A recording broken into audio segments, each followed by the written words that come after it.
ভাই দেখো নাসিরউদ্দিন পাটোয়ারি সবার জন্য দোয়া করতে আছে, যতজন বিএনপি সদস্য নির্বাচিত হয়েছেন। দেখেন আপনারা ভিডিওটা। যারা স্বরাষ্ট্রমন্ত্রী বর্তমানে হয়েছে শ্রীলঙ্কার একজন নেতা, হায় আল্লাহ তুমি তাকে তৌফিক দাও যাতে উনি শহীদ উসমান হাদি ভাইয়ের হত্যাকাণ্ডের বিচারটা বাংলাদেশের মাটিতে করতে পারে।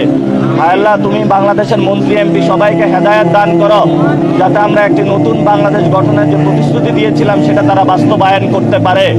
হায় আল্লাহ যারা ভোট চুরি করেছে বাংলাদেশের মানুষে, হায় আল্লাহ যারা ইঞ্জিনিয়ারিং করেছে, হায় আল্লাহ তুমি পৃথিবীতে তাদের দৃষ্টান্তমূলক শাস্তি দাও এবং যাদের মানুষের যে ভোটাধিকার তারা কেড়ে নিয়েছে মানুষের ভোটাধিকার তৌফিক দাও যাতে আমরা ভোটাধিকার মানুষের ফেরত দিতে পারি। হায় আল্লাহ আমাদের অনেক সাংবাদিক ভাইদের উপরে চাকরি খেয়ে ফেলতেছে, আল্লাহ তুমি তৌফিক দাও যাতে হলো মনোজগৎ পরিবর্তন করে যাও তাতে মালিক পর্যন্ত তাদের চাকরি আর না খায়। হায় আল্লাহ যারা জুলাইয়ের পক্ষে দাঁড়িয়েছিল সেই সাংবাদিক ভাইদেরকে শক্তভাবে আরো দাঁড়ানোর তৌফিক দান করো। আলহামদুলিল্লাহ, আমিন। আল্লাহ যেন কবুল করে নাসিরউদ্দিন পাটোয়ারির দোয়াগুলা।